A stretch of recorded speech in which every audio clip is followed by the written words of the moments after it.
وَإِذَا مَسَّ الْإِنسَانُ ضُرٌّ دَعَا رَبَّهُ مُنِيبًا إِلَيْهِ، اور جب انسان کو کوئی تکلیف پہنچتی ہے تو وہ اپنے رب کو پکارتا ہے بڑے رجوع کے ساتھ، بڑی لمبے ہاتھ اٹھا کے اللہ کی طرف متوجہ ہوتا ہے۔ ثُمَّ إِذَا خَوَّلَهُ نِعْمَةً مِّنْهُ، جب ہم اسے اپنی طرف سے نعمت عطا کر دیتے ہیں، نَسِيَ مَن كَانَ يَدْعُو إِلَيْهِ مِن قَبْلُ، تو وہ ایسا بھول جاتا ہے جیسا کہ اس نے کبھی ہمیں پکارا ہی نہیں تھا۔ یہی ہوتا ہے، یعنی دنیا میں لوگ اللہ کو پکارتے ہیں، اللہ تعالیٰ مصیبت پریشانی حل کر دیتا ہے، اس کے بعد وہ یا تو اور ہستیوں کی طرف اس تکلیف کو دور کرنے کو منسوخ کرنا شروع کر دیتے ہیں، یا وہ کہتے ہیں جی میری تو پلاننگ ہی بڑی چنگی سی، دیکھو نا میں اس ٹائم بڑا منو سمجھ آ گئی سی کیا ہونا ہے تو میں کر لیا سی، تو انہوں اللہ کا بندہ جنی مرضی سمجھ آ جائے۔ اللہ کے سامنے تو اتنے فیکٹرز ہیں کہ کسی بھی انسان کو کسی بھی وقت وہ آنے واحد میں ہیرو سے زیرو اور زیرو سے ہیرو کر دے، اس کے لیے کوئی مسئلہ ہے؟ یعنی انسان کی ساری پلاننگز دھری رہتی، جیسا کہ مولا علی رضی اللہ تعالیٰ عنہ علیہ السلام کا قول ہے کہ میں نے اپنے ارادوں کے ٹوٹنے سے اپنے رب کو پہچانا ہے، یعنی میں پورا ارادہ کر لیتا ہوں، سارے کے سارے سرکمسٹانسز فیوریبل ہوتے ہیں میرے لیے، ڈن، اچانک پتہ ہی نہیں چلتا کہ یہ کیا ہو گیا، ایسا ہو جاتا ہے میرے بھائیوں۔ اور یہی چیزیں بیسیکلی اللہ تعالیٰ اپنا آپ انسان کو دکھاتا ہے کہ کوئی شخص اللہ تعالیٰ سے کبھی بھی آزاد نہیں ہو سکتا۔ حتیٰ کہ آپ دیکھ لیں سورۃ الکہف میں آیا کہ اے نبی علیہ السلام کبھی ایسا نہ ہو کہ آپ یہ ایک بات کہیں کہ میں کل یہ کام کروں گا اور آپ انشاءاللہ نہ کہیں، ایسا کبھی نہیں ہونا چاہیے، انشاءاللہ کے ساتھ کہنا ہے۔ اگر وقت کے پیغمبر کو یہ بات کی جا رہی ہے ہمارے محبوب صلی اللہ علیہ وآلہ وسلم کو کہ آپ نے کبھی مستقبل کے بارے میں انشاءاللہ کے بغیر بات نہیں کرنی، کبھی نہیں کرنا ہے میں کام کروں گا، مگر یہ کہ انشاءاللہ ماشاء اللہ کے ساتھ، کیونکہ انسان تو صرف ان فیکٹرز کو دیکھ رہا ہوتا ہے نا جو آپ کے سامنے۔ ہم نے کئی بار چیزیں دیکھی ہیں، ہر فیکٹر کاؤنٹر کرتے ہیں، میرے جیسا تو وہمی بندہ کوئی شاید چھوڑتا ہی نہیں ہے، پھر بھی کچھ کوئی نہ کوئی پاک نکل آتی ہے بچوں، کیوں نکل آتی ہے؟ انسان کبھی آزاد نہیں ہوتا اللہ سے، اس کی تقدیر سے کبھی آزاد نہیں ہوتا۔ اسی لیے الحمدللہ عرصہ دراز سے ہم اپنی پوری ایفرٹ کر کے اس کے بعد اللہ پر ہی توقع رکھتے ہیں،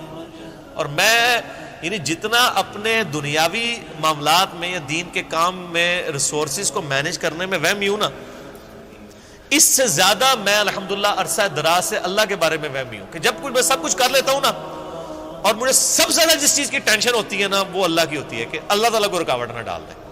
اللہ کی طرف متوجہ رہتا ہوں ہر معاملے میں۔ اور اس کا میں نے پھر پازیٹیو رزلٹ دیکھا ہے کہ میرے بگڑے ہوئے کام جس میں میں نے کئی چیزیں اوور لک کی ہوئی ہوتی ہیں وہ پھر اللہ نے سنبھالی ہوتی ہیں، وہ خود بخود ریزالو ہونی شروع ہو جاتی ہیں، پتہ ہی نہیں چلتا کہ کہاں سے اللہ تعالیٰ معاملات کو سیدھا کرتا ہے۔ وَمَن يَتَّقِ اللَّهَ يَجْعَل لَّهُ مَخْرَجًا وَيَرْزُقْهُ مِنْ حَيْثُ لَا يَحْتَسِبُ، یہ قرآن کی آیت ہے سورہ طلاق کی، جو کوئی اللہ پر تقوی اختیار کرے گا ہم اس کو وہاں سے رزق دیں گے کہ اسے گمان بھی نہیں ہوگا۔ ان اللہ بالغ امری، اللہ تعالیٰ اپنے کاموں کو پورا کر کے رہتا ہے، اللہ نے جو ارادہ کر لیا نا جس کام کو بلوغت تک لے کے جانے کا وہ اس نے کر دیتا ہے،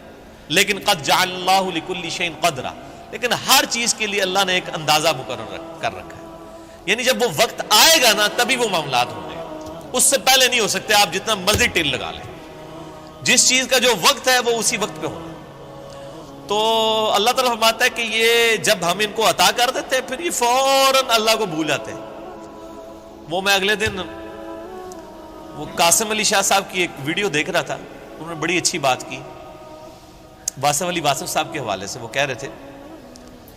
کہ وہ بتا رہے تھے کہ اللہ کی طرف آپ کی توجہ اور توکل کا لیول کیا ہونا چاہیے۔ ایک تو وہ توکل ہے جو ہمیں واعظین کی تقریروں میں نظر آتا ہے،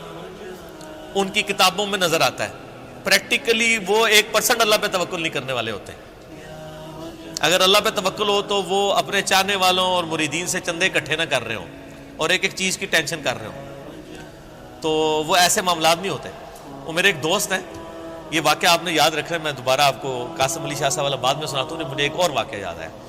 میرے ایک دوست ہیں تو وہ کہتے ہیں کہ میرے ساتھ ایک پیر صاحب کے بیٹے جو ہے نا وہ کالج میں پڑھتے تھے، تو وہاں پہ کافی وہ عرس وغیرہ لگتا تھا، بڑے دور دراز سے لوگ آتے تھے، تو کہتے ہیں کہ وہ جب جن دنوں میں عرس ہوتا تھا نا تو وہ پولیس کو بار بار فون کر رہے ہیں کہ جناب سیکیورٹی کا بڑا خیال رکھنا ہے لوگوں دی جی، یعنی یہ لوگ آندے نے پچھلی بار بھی آیا ہو گیا سی ہے کی ہویا سی جیب کٹ گئی تھی. میں نے دیکھا کہ پیر خانے پہ یا کوئی عرس پہ لوگ جا رہے ہوں, لوگ ان کو وہاں پہ مار رہے ہوں کہ یہاں ادھر کیا کرنے آئے ہیں. وہ تو بیچارے بڑے کمزور لوگ ہیں جو عرسوں کے خلاف ہیں, نہ ان کے پاس یہ کیپیبلٹی کہ وہ مارنے والے تو دوسری پارٹی ہیں. تو کہتا میں نے اس کو کہا یار تم اتنی ٹینشن کو لیتے ہو, مطلب جو آ رہا ہے اس کو کہنا ہے جی اللہ تو بندے ہوئے جیبا کٹ جائیں گے سانو کہ دیں گے تھے آگے. یہ اس نے خود بول کے کہا,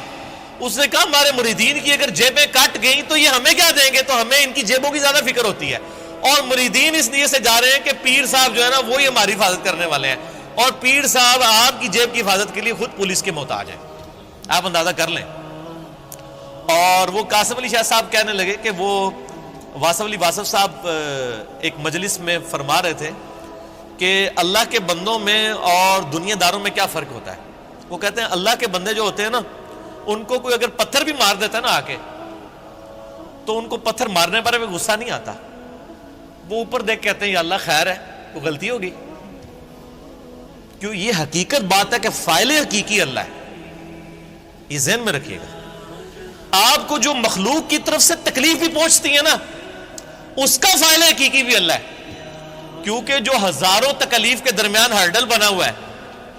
اسی نے اجازت دی ہے نا کہ چلو ایک چونڈی انہوں وڈ لے جائے, کیونکہ ہزاروں تکلیفیں تو اس نے آلریڈی بلاک کی ہوئی ہیں, ہمیں تو پتہ ہی نہیں کہ کہاں کہاں سے. آپ نے اگر یہ چیز دیکھنی ہے تو آپ حیران ہوں گے کہ چھوٹے بچوں کا بڑا ہو جانا یہ معجزے سے کم نہیں ہے. بچے جس طرح اندھوں کی طرح بھاگتے ہیں, ایک کن پٹی پہ صرف ایک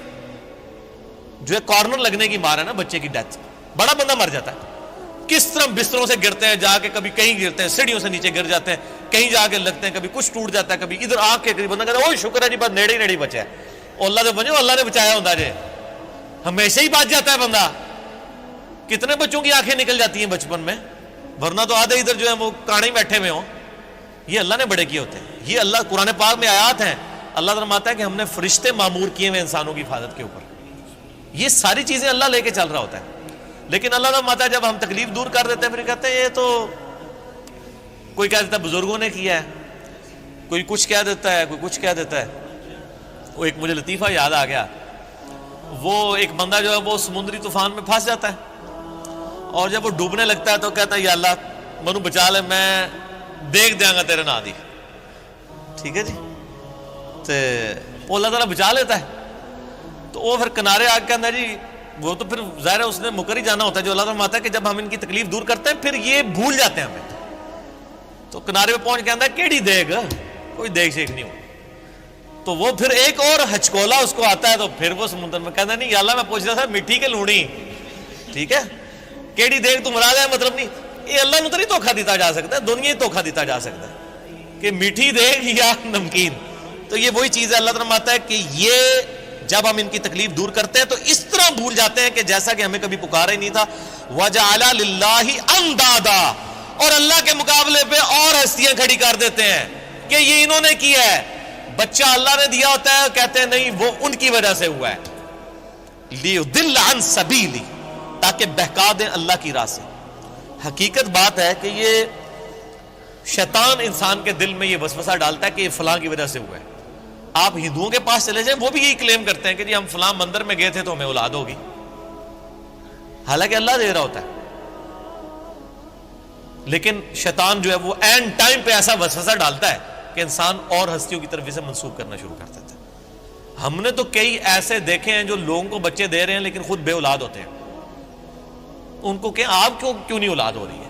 سورہ شورا کا آخری رکوع پڑھ لیں, اللہ فرماتا ہے اللہ جسے دیتا ہے بیٹے دیتا ہے, جسے چاہتا ہے بیٹیاں دیتا ہے, جسے چاہتا ہے دونوں دیتا ہے, اور جسے چاہتا ہے محروم رکھتا ہے.